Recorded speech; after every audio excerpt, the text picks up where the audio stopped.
Hi everyone, আপনারা সবাই কেমন আছেন? আশা করি সবাই খুব ভালো আছেন, সুস্থ আছেন। তো আমরাও সবাই খুব ভালো আছি, সুস্থ আছি। তো আমি অপর্ণা, আমার আরও একটি নতুন ব্লগে আপনাদের সবাইকে জানাই অনেক অনেক স্বাগত। আশা করি আমার এই ভিডিওটিও আপনাদের ভালো লাগবে। তো যদি ভিডিওটি ভালো লেগে থাকে তাহলে একটা লাইক করে দেবেন, আর ভিডিওটি কেমন হয়েছে অবশ্যই কমেন্ট করে জানাবেন। যদি ভিডিওটি একটু হলেও ভালো লেগে থাকে তাহলে চ্যানেলটি সাবস্ক্রাইব করে পাশে থাকার জন্য অনুরোধ রইল।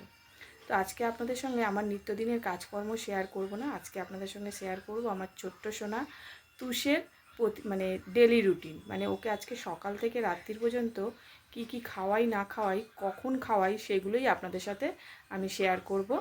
তো চলুন দেখতে থাকুন। তো বন্ধুরা, এই যে ওকে সকালবেলা একটা মৌসাম্বির রস আমি খাওয়াবো। তো এইটা যেহেতু ওর সবসময় ঠান্ডা লাগছে, তো সেই কারণে আমার মামা মানে আমাকে বলেছিল এটা খাওয়ানোর জন্য, কারণ আমার মামাকে কোনো এক ডাক্তার নাকি সাজেস্ট করেছে যে ঠান্ডা লাগলে শুধু ছোটোদের নয়, বড়রাও এটা খেতে পারে। তো প্রত্যেক দিন সকালবেলা একটা মৌসাম্বি রস হালকা একটু গরম করে আর ওর মধ্যে সামান্য একটু মিছরি আর একটু নুন দিয়ে খাওয়াতে, খালি পেটে। তো খালি পেটে খাওয়ালে ভালো হয়, কিন্তু আমার ছেলেকে খালি পেটে খাওয়াতে পারি না এই কারণ ও সকালবেলা তো মানে 6:30 নাগাদ খায়, ফর্মুলা মিল্ক খায়। তারপরে ওর ওষুধ আছে, যেহেতু ঠান্ডা লেগেছে বলে ও ডাক্তার দেখিয়েছি, ডাক্তার যে ওষুধ দিয়েছে সেই ওষুধ খাওয়াই। তারপরে গিয়ে ওকে এটা রসটা দেওয়া হয়। তো মামাই বলছিল যে এই রসটা খাওয়ালে নাকি, আর ওর যেহেতু পটির একটু প্রবলেম আছে, পটি ঠিকঠাক হয় না, তো নাকি এই রসটা খাওয়ালে, এই মৌসাম্বির রস হালকা গরম করে, উষ্ণ গরম করে, আর ওই নুন আর একটু মিশ্রির গুঁড়ো দিয়ে, মানে চিনি বলেছিল। তো আমি যেহেতু আমার ছেলেকে চিনি দিই না, তো সেই কারণে আমি মিশ্রি দিয়েছি, আপনারা চিনি দিতে পারেন। তো ওকে খাওয়াবো। তো এই যে এখন দেখুন এটা রস বের করে নিচ্ছি, বের করে তারপরে এটা এই যে ছাঁকনির সাহায্যে ছেঁকে নেব। কারণ ছাঁকনির সাহায্যে ছেঁকে নিচ্ছে এই কারণেই যে যাতে দানাগুলো মানে ওই বোতলের মধ্যে রসটা আটকে যায়, দানাগুলো থাকলে বোতলের মধ্যে রসটা আটকে যাবে, বেরাবে না। তো সেই কারণেই ছাঁকনির সাহায্যে ছেঁকে নিচ্ছি।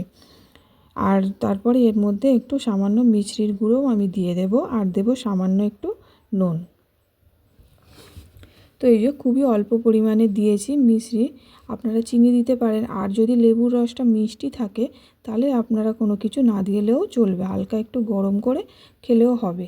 তো এই যে একটু খুবই সামান্য একটু নুন আমি এর মধ্যে দিয়েছি, দিয়ে এবার এটাকে একটু হালকা করে গরম করব, খুব বেশি গরম করব না, কিন্তু একটু মানে হাত মানে খাওয়া যাবে এরকম মতো গরম করব। তো এই যে গ্যাসের মধ্যে গরম করে নিচ্ছি।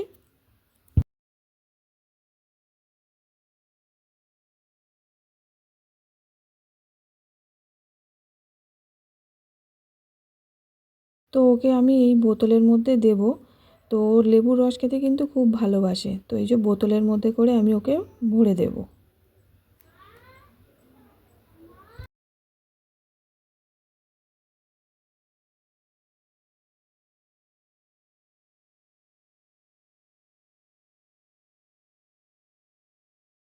তো বোতলের মধ্যে আমি ওকে ভরে দিয়ে দেব।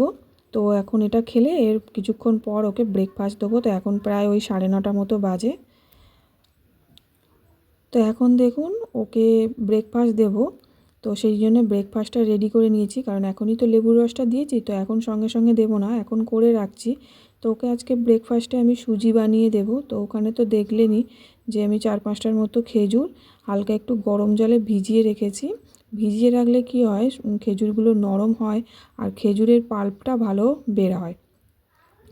তো ওর পরিমাণ মতো আমি সুজি নিয়ে নিয়েছি, ও যতটা পরিমাণে খাবে সেই পরিমাণে সুজি নিয়েছি। আর এখানে দেখুন হালকা মানে এর মধ্যে একটু ঘি দিয়ে দিলাম হালকা করে, কড়াইটা গরম হওয়ার পরে হালকা করে একটু ঘি দিয়ে একটু ঘিটাকেও গরম করে নিলাম। নিয়ে এবার সুজিটা দিয়ে এর মধ্যে আমি সুজিটাকে ভেজে নেব হালকা করে। তো প্রথমে ওকে আমি মানে এমনি নর্মাল শুকনো খোলায় ভেজে সুজি দিতাম। তো এখন একটু বড় হওয়ায় মানে 1 বছর হওয়ার পর ওকে আমি ঘি দিয়ে একটু হালকা করে ভেজে দিই। তো খুব একটা বেশি ভাজবো না, হালকা একটু কালার এলেই আমি এর মধ্যে জল দিয়ে দেব।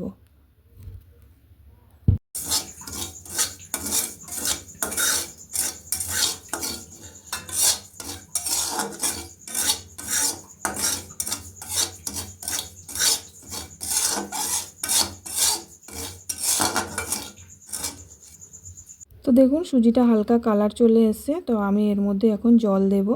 তো অল্প অল্প করে জল দিয়ে আমি নাড়তে থাকবো, এতে কি হয় সুজিটা তাড়াতাড়ি সিদ্ধ হয়ে যাবে। তো অল্প অল্প করে জল দিয়ে এইভাবেই আমি খুন্তির সাহায্যে নাড়তে থাকবো।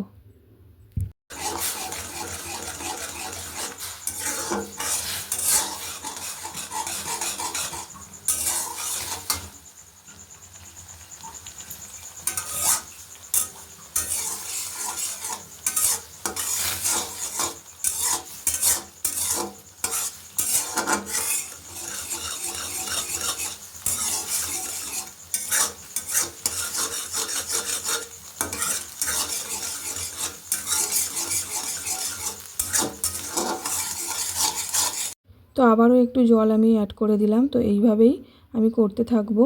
তো এই যে দেখুন অল্প অল্প করে জল দিয়ে দিয়ে আমি খুন্তির সাহায্যে নেড়ে নেড়ে সুজিটাকে তৈরি করব। তো আমি আমার মতো করে সুজিটা বানাচ্ছি, আপনারা আপনাদের মতো করেই বানাবেন। আমার মতো করেই যে বানাতে হবে এর কোনো মানে নেই। তো তারপরে এই যে দেখুন সুজিটা মোটামুটি সিদ্ধ এসছে 70%। এখন এর মধ্যে আমি ওই যে খেজুরগুলো ভিজিয়ে রেখেছিলাম, সেই খেজুরগুলোই আমি ভালো করে হাত দিয়ে চটকিয়ে নিয়েছি, নিয়ে আর ছাঁকনির সাহায্যে ছেঁকে এই যে খেজুরের একটা পাল্প বের করে নিয়েছি। তো এটাই আমি এখন এর মধ্যে দিয়ে দিলাম, দিয়ে কিছুক্ষণ একটু নাড়াচাড়া করে তারপর আমি একটু সিদ্ধ হতে দেব। তো অনেকটাই পাতলা হয়ে আছে, তো এটা একটু গাঢ় হতে দেব। আর আমি আজকে আজকে ওর খাবারে কিন্তু ফর্মুলা মিল্কটা অ্যাড করিনি, কারণ ওকে ফর্মুলা মিল্ক দিই সুজির সাহায্যে, সুজির মধ্যে ফর্মুলা মিল্কও দিই, কিন্তু আজকে আর ওকে দিইনি। আজকে শুধুই সুজিটা ওকে খাইয়েছি। তো এই যে দেখুন অনেকটাই ঘন হয়ে এসছে। তো এবারে আমি নামিয়ে নেব। তো এর মধ্যে ফর্মুলা মিল্ক আপনারা দিয়ে দেবেন। আমি ফর্মুলা মিল্ক দিয়ে আজকে খাওয়াইনি ওকে, শুধুমাত্র ওই নর্মাল সুজি খাইয়েছি সিদ্ধ করে।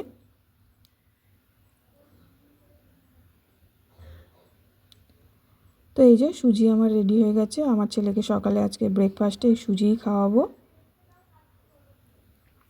আর সুজিটা ওকে আমি দিয়েছিলাম 10টা নাগাদ, ওই 10-15 নাগাদ ওকে সুজিটা খাইয়েছিলাম। তারপরে এরপরে আর কিন্তু ওকে কোনো কিছুই খাওয়ানো হয়নি। ওই মাঝখানে একটা দুটো বিস্কিট খেয়েছিল, এই যা। তো তারপরে সোজা চলে এলাম এই যে দুপুরের লাঞ্চ। তো আজকে দুপুরের লাঞ্চে ওকে দেব একটু খিচুড়ি বানিয়ে। আজকে যেহেতু শনিবার, তো আমি প্রায় সময়ই চেষ্টা করি শনিবার করে একটু খিচুড়ি বানিয়ে দিতে, সব রকম সবজি টবজি দিয়ে। অন্যান্য দিন ওকে মাছের ঝোল টোল এইসব করে দিই, সবজি টবজি দিয়ে, নানা রকম সবজি দিয়ে মাছের ঝোল এরকম বানিয়ে দিই। তো শনিবার দিন করে বেশিরভাগ টাইমে ওকে আমি খিচুড়িটা দেওয়ার চেষ্টা করি। আমি কিন্তু প্রত্যেক দিন একই রকম খাবার ওকে খাওয়াই না, এক এক দিন এক এক রকম খাবার খাওয়াই। কারণ এতে কি হয় ওদের ভালো খায়। আর প্রত্যেক দিন যদি একই রকম খাবার ওকে দেওয়া হয় বাচ্চাদেরকে, তাহলে ওরা কিন্তু খেতে চাইবে না। তো আমি সবসময় চেষ্টা করি যে আমার ছেলেকে এক এক দিন এক এক রকমভাবে বানিয়ে খাওয়ানোর জন্য, কারণ ও তো এখন ছোট। তো সেই কারণে সব সময় যদি একই রকম খাবার দেওয়া হয়, ও ছোট বলে না, বড়দেরও যদি একই রকম খাবার দেওয়া হয় না রোজ, তাহলে তারাও খেতে চাইবে না। তো সেই কারণে ওকে আমি চেষ্টা করি সবসময় আলাদা আলাদা করে খাবার খাওয়াতে। তো এই যে দেখুন কড়াইয়ের মধ্যে সামান্য একটু বাটার দিয়ে দিয়েছি, তার মধ্যে দিলাম একটু গোটা জিরে, দিয়ে হালকা একটু নেড়ে চেড়ে আমি এখন সবজিটা দিয়ে দিলাম, দিয়ে সবজিটাকেও ভালো করে একটু ভাজা ভাজা করে নেব।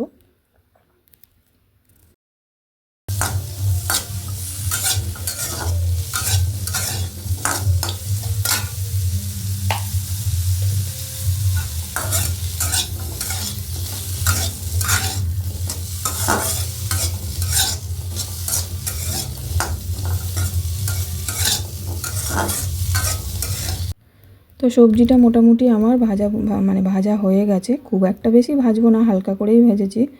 তো এর মধ্যে এখন আমি দিয়ে দেবো জল, সামান্য একটু জল অ্যাড করে দেবো, দিয়ে তারপর আমি মশলাগুলো দেবো। মশলা বলতে ওকে শুধু ওই হলুদ আর জিরে আর নুন এই তিনটেই দেওয়া হয়, আর তো কিছু দেওয়া হয় না। তো যাই হোক, এই যে জলটা দিয়ে এবার ওর মধ্যে একটু মশলাটা দেবো, দিয়ে একটু মশলা দিয়ে একটু নাড়াচাড়া করব, কারণ নালে না একটা কাঁচা গন্ধ দেয় মশলার, জানেন তো। তো ও তো বোঝে না। তো যাই হোক, আমি একটু আমার মতো করেই ওকে বানিয়ে দিচ্ছি। তো এই মশলা দিয়ে একটু হালকা নাড়াচাড়া করে একটু ভাজা ভাজা করে তারপরে আমি এর মধ্যে পরিমাণ মতো জল দিয়ে দেবো।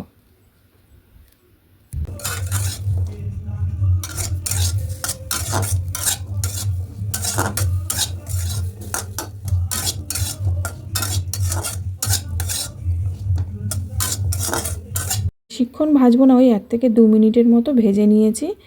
নিয়ে এই যে এখন দেখুন এর মধ্যে আমি পরিমাণ মতো জল দিয়ে দিচ্ছি। জল দেওয়ার পরে ওর মধ্যে আগে থেকে ধুয়ে রাখা চাল আর ডালটাও দিয়ে দেবো। আর নুনটা কিন্তু আমি দিইনি এখনও পর্যন্ত, তো এখন নুনটাও দিয়ে দেবো এর মধ্যে।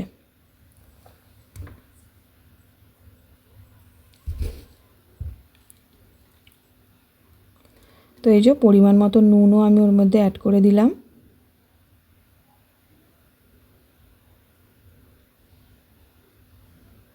তো আরেকটু জল লাগবে আমার মনে হলো, তো সেই কারণে আরেকটু জলও আমি এর মধ্যে অ্যাড করে দিলাম। আর এখন এই যে আগে থেকে ধুয়ে রাখা চাল আর ডালটাও দিয়ে দিচ্ছি।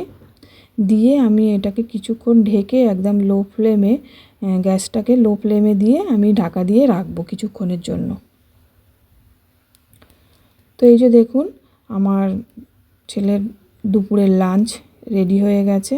তো এটাকে আমি একটু ম্যাশারের সাহায্যে ম্যাশ করে দিচ্ছি, যাতে ও মানে ভালোভাবে খেয়ে নেয়। মানে ও গোটা গোটা থাকলে খুব একটা খেতে চায় না, তো সেই কারণেই আমি একটু ম্যাশ করে দিলাম যাতে ও ভালোভাবে খেয়ে নেয়। আর ওর যেহেতু শরীরটা একটু খারাপ, তো ঠান্ডা লেগেছে, তো সেরকমভাবে কোনো কিছুই খেতে চাইছে না, তাও আমি বানিয়ে বানিয়ে দিচ্ছি। তো যতটুকু খায় এই আর কি। তো এই যে আজকের ছেলেকে দুপুরে দিচ্ছি খিচুড়ি। তো এই যে খিচুড়ি, এটাই আজকে ওকে দুপুরে খাওয়াবো। আমার খিচুড়ি রেডি হয়ে গেছে। তারপরে চলে এলাম সন্ধ্যাবেলা, মানে ওই 6টা সাড়ে 6টা নাগাদ। তার মাঝখানে ও কিন্তু একবার ফর্মুলা মিল্ক খেয়েছে, ওই 4:15 এরকম নাগাদ, 4:10-15 নাগাদ ফর্মুলা মিল্ক খেয়েছে। তো আমি সেটা আর আপনাদের দেখাইনি, স্কিপ করে গেছি। তো এখন ওকে দেবো সন্ধ্যাবেলা এই 6:30-7টা নাগাদ। এখন ওই 6:30 বাজে। তো এখন বানিয়ে রাখে গরম জলে বানিয়ে নিচ্ছি, তো ঠান্ডা হতে টাইম নেবে। তো এই যে গরম জল নিয়ে নিয়েছি, তো পরিমাণ মতো ওকে আজকে দেবো। মানে 2 চামচের একটু কম নিয়েছি সেরেল্যাক্স, আর 1 চামচের মতো মুড়ির গুঁড়ো। এটাকেই ওকে মিক্সড করে আজকে সন্ধ্যাবেলায় খাওয়াবো। তো ভালো করে মিক্সড করে নেব এটাকে গরম জলে। আর ও আবার একটু ঘন হলে না খেতে চায় না, একটু পাতলা করে বানিয়ে দেবো, মানে খুব একটা ঘন খেতে চায় না। তো সেই কারণে একটু জল দিয়ে দিয়ে পাতলা করে আমি বানিয়ে দেবো ওকে।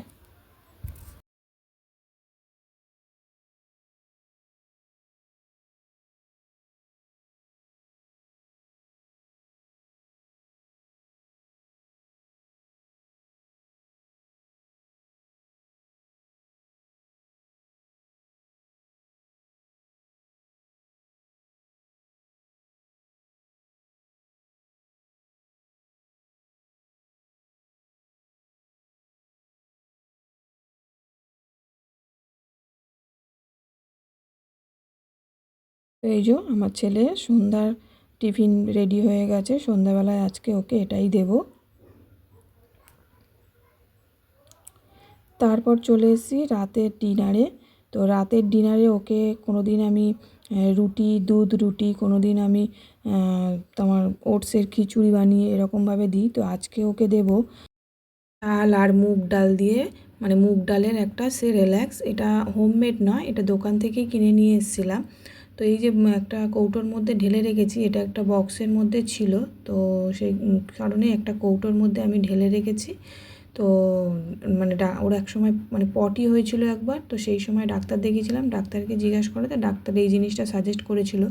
তো এটা খেলে ওর পেটটা ভরা থাকে দেখেছি আমি। মানে রাত্রেবেলা যদি খাওয়াই তো ও সারা রাত আর কোনো রকম কোনো বিরক্ত করে না। ও সেই সকালবেলা উঠেই আবার খায়। ওই সকালবেলা উঠে ফর্মুলা মিল্ক, এটা প্রতিদিনই ফর্মুলা মিল্কটা মানে প্রতিদিনই ও খায় সকালবেলা করে, অন্য কিছুই খায় না। ঘুমের মানে ওই সময় ঘুমের চোখে থাকে, তো সেই সময় আর কিছুই খেতে চায় না, তো ওই ফর্মুলা মিল্কটাই দিই। তো যাই হোক বন্ধুরা, আশা করছি আমার ছোট্ট ছেলের যে ডেলি রুটিনটা, মানে ওকে যে আজকে সারাদিনটা কী খাওয়ালাম, কখন কি খাওয়ালাম, সেটা আপনাদের সঙ্গে শেয়ার করলাম। আশা করছি ভালো লাগবে। তো এই খাবারটা ওকে আমি কিন্তু সন্ধ্যে রাত্রির 9টা, কোনো সময় 9:30 এরকম টাইমে দিয়ে থাকি। তো আজকে ওরকমই 9:30টার দিকে দিয়েছিলাম। তো বন্ধুরা, আশা করছি ভালো লাগবে। যদি ভালো লাগে একটা লাইক করে দেবেন আর চ্যানেলটি সাবস্ক্রাইব করে পাশে থাকবেন। তো গুড নাইট বন্ধুরা, আবার দেখা হবে নতুন একটা ব্লগের সাথে।